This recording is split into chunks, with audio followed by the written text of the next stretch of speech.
नमस्कार, जय हिंद। पुलिस देखा जाए तो आंतरिक सुरक्षा को मेंटेन करने के लिए, लॉ एंड ऑर्डर को मेंटेन करने के लिए बहुत ही ज़्यादा महत्वपूर्ण है। लेकिन कहीं ना कहीं इसकी छवि जो धूमिल हुई है, मुझे लगता है कि आने वाली यंग ब्लड जो है, न्यू जनरेशन, इसमें बहुत अच्छा योगदान देगी और दे भी रही है। सारे एक जैसे नहीं होते, तो कुछों की वजह से सबको ब्लेम करना भी बहुत गलत बात है। बड़ी डेडिकेशन से और ईमानदारी से लोग भी काम करते हैं। कुछ यदि आपको गलत दिख जाते हैं तो ये मतलब नहीं कि सब एक जैसे ही होंगे। तो आज हम बात करेंगे आईपीएस प्रोबेशनर्स की। यहाँ पे हमारे देश के पीएम श्री नरेंद्र मोदी जी पहुँचते हैं और जब आईपीएस ऑफिसर से इंटरेक्शन कर रहे होते हैं तो मैं आपको सिर्फ 2 क्लिप अभी दिखाऊंगा और दोनों बेटियां हैं। एक का नाम नवजोत, जो कि प्रोफेशन से बाय डिग्री वो डेंटिस्ट थी, लेकिन आ गई पुलिस सर्विसेज में। और क्या बढ़िया जवाब दिया जब पीएम मोदी ने इनसे पूछा कि आप डेंटिस्ट थी तो पुलिस में क्यों आ गए, तो बहुत बढ़िया इन्होंने जवाब दिया। उसके बाद एक प्रोफेशन जर्नलिस्ट थी जो कि आईपीएस अभी चल रहा है उनका। तो दोनों का काफ़ी इंटरेस्टिंग स्टोरी और काफ़ी मोटिवेशनल स्टोरीज़ है बेटियों के लिए। हमेशा से हम बेटियों को इंकरेज करते हैं इस चैनल के माध्यम से। उनको बताते हैं कि कभी बेटियां किसी से कम नहीं है, कभी अपने आप को किसी से कम ना आके। और पेरेंट्स को हम इंकरेज करते हैं कि बेटियों को हमेशा से मोटिवेट करें। ये ना सोचें कि बेटे ही हैं तो वही सब कुछ लाइफ में करेंगे। बेटियां बहुत कुछ कर जाती हैं। अभी आपने देखा ओलंपिक में सबसे पहले मेडल लाने वाली कौन थी? बेटी। और आज कमलजीत कौर, पंजाब की हमारी शेरनी, उसने भी जो है डिस्कस थ्रो में झंडे गाड़े सीधा फाइनल्स में पहुंच गई है 64 की लाइन पार करके। तो बहुत बड़े गर्व की बात है। और पीवी संधू की अगर हम बात करें तो उनसे भी काफ़ी उम्मीदें हैं। और मैरी कॉम जैसा नाम तो कोई शायद ऐसा नहीं होगा जो ना जानता हो। और तमाम ऐसी हमारी बेटियां हैं जिनके शायद ना मैं मिस कर रहा हूँ, तो उसके लिए क्षमा चाहता हूँ। बहुत आगे जाती हैं तो कभी किसी को कम ना आके। तो बेटी क्या कह रही हैं दोनों हमारी पुलिस एकेडमी की, इनकी बात सुने। और वीडियो पसंद आए तो इनके बारे में 2 शब्द ज़रूर लिखें, मोटिवेट करें। और बेटियों के पेरेंट्स के साथ भी इस वीडियो को शेयर करें ताकि उनको पता हो कि उनकी बेटियां भी एक दिन इस मुकाम पे पहुंच सकती हैं। तो हमेशा think positive and always respect every profession. So have a look on this clip and share this video. Good bye for now. जय हिंद श्रीमान, मेरा नाम नवजोत सिमी है। मैं पंजाब के गुरदासपुर ज़िले से हूँ और मुझे बिहार काडर आवंटित हुआ है। सर, मैंने डेंटल सर्जरी में स्नातक की डिग्री लुधियाना से की है। मेरी डिस्ट्रिक्ट ट्रेनिंग पटना में हुई और इसी दौरान महिला पुलिस कर्मचारियों की बढ़ती संख्या, साहस और प्रेरणा से मैं काफ़ी उत्साहित हुई। जय हिंद श्रीमान। नवजोत जी, आपने तो लोगों को दांत दर्द से राहत दिलाने के लिए दांतों की सेहत ठीक करने का जिम्मा उठाया था।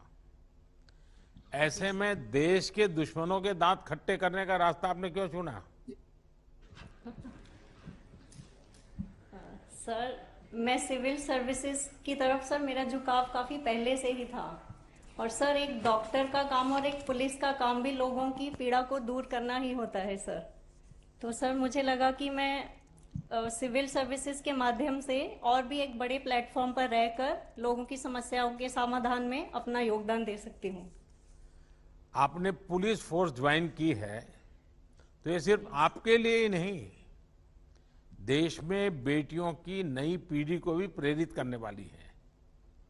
आज पुलिस में बेटियों की भागीदारी बढ़ रही है।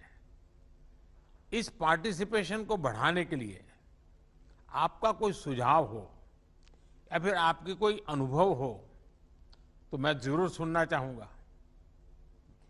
सर, अभी हमारी डिस्ट्रिक्ट प्रैक्टिकल ट्रेनिंग के दौरान बिहार पुलिस एकेडमी राजगीर में हम लोग ट्रेनिंग में थे। सर, वहाँ पर विमेन कांस्टेबल्स का एक बहुत ही बड़ा बैच था। उनके साथ इंटरेक्शन करने का मुझे मौका मिला। तो सर, मैं इतनी ज़्यादा उत्साहित हुई कि वो सब लड़कियाँ आगे पढ़कर बहुत कुछ बनना चाहती थी। सर, वो बहुत ज़्यादा ऑलरेडी ही मोटिवेटेड थी। तो सर, मुझे बहुत अच्छा लगा और मैंने ये सोचा कि जब भी मैं अपने कार्य में, अपने फील्ड में जाऊंगी तो महिलाओं के लिए मैं ज़रूर कुछ करूंगी ताकि उनकी एजुकेशन में स्पेसिफिकली कोई कमी ना आ सके। सर, जैसा भी हो सका मैं उनके लिए ज़रूर कुछ करूंगी। देखिए नवजोत जी, बेटियों का ज्यादा से ज्यादा पुलिस फोर्स में आना देश के पुलिसिंग सिस्टम को मजबूत करेगा। पंजाब हो या बिहार, आप तो महान गुरु परंपरा के राज्यों को कनेक्ट कर रही हैं। और गुरु तो कह गए हैं कि मैं काहू को देत नहीं, नहीं भय मानत आन, यानी सामान्य मानवी को ना तो हमें डराना है और ना किसी से डरना है। मुझे विश्वास है कि आप इसी प्रेरणा से आगे बढ़ेगी और पुलिस सेवा को और अधिक समावेशी और संवेदनशील बनाने में सफल होगी। मेरी आपको बहुत शुभकामनाएं हैं। धन्यवाद सर। जय हिंद सर। जय हिंद सर।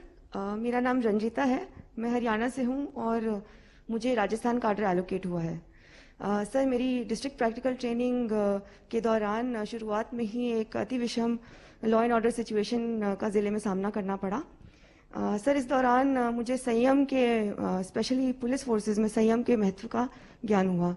सर, क्योंकि लगभग सभी तरह के आंतरिक सुरक्षा के मामले हों या लॉ एंड ऑर्डर की सिचुएशन हो, वहाँ पर हम अपने ही देश के नागरिकों का सामना कर रहे होते हैं और इस परिस्थिति में ये ज़रूरी हो जाता है, अति आवश्यक है कि हम संयम बरतें।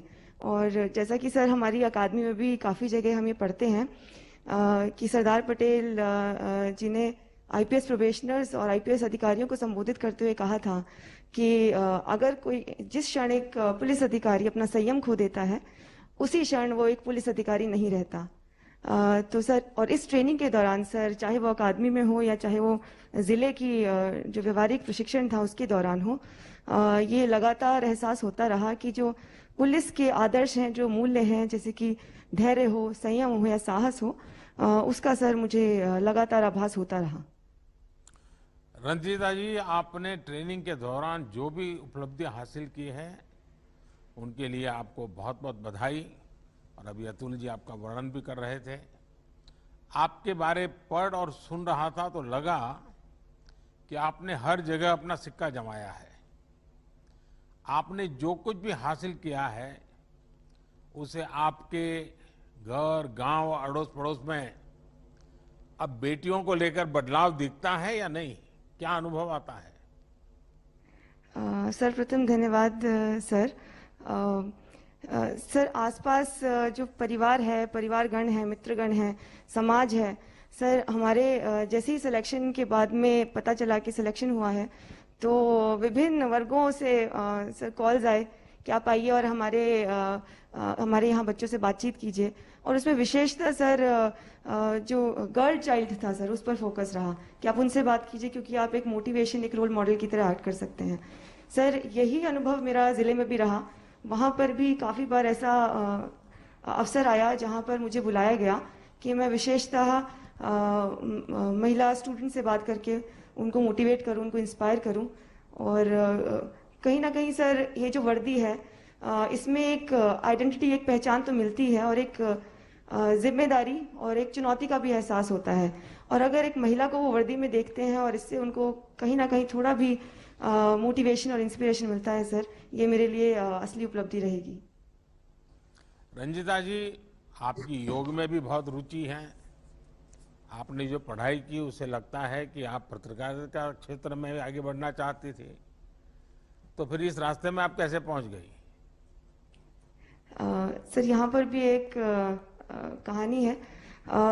सर, मुझे लगता है कि मैंने निजी क्षेत्र में काम किया है इससे पहले लगभग 8-9 साल, परंतु सर मैं कुछ ऐसा एक काम करना चाहती थी जिसका असर मुझे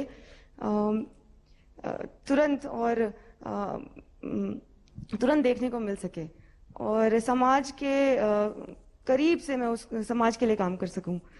सर, क्योंकि निजी क्षेत्र में आपका दायरा बहुत सीमित रहता है, तो वहाँ पर उसका वो व्यापक तरीके से आप अपनी छाप नहीं छोड़ सकते हैं।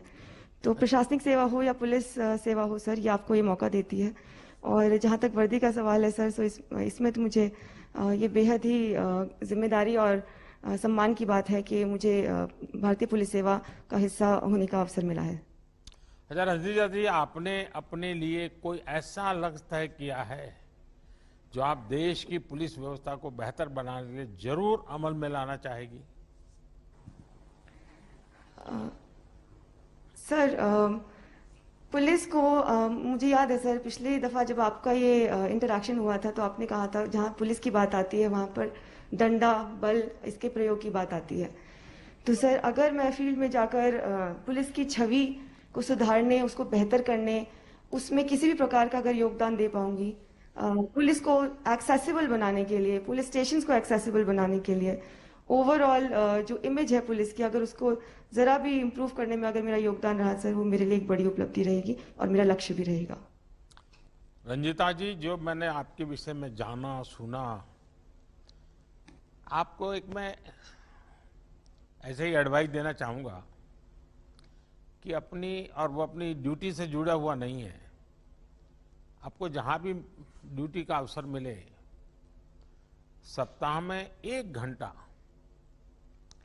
किसी न किसी गर्ल्स स्कूल में जाकर के उन बच्चियों से ऐसे ही गपशप कीजिए।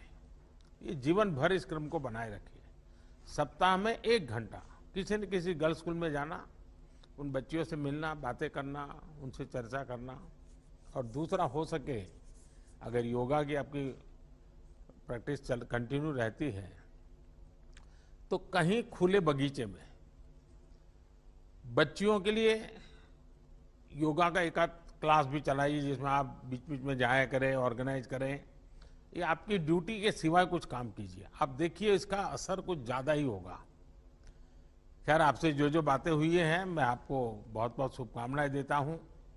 देखिए, हरियाणा हो या राजस्थान, हम सभी जानते हैं कि बीते कुछ वर्षों में बेटियों को आगे बढ़ाने में काफी काम हुआ है।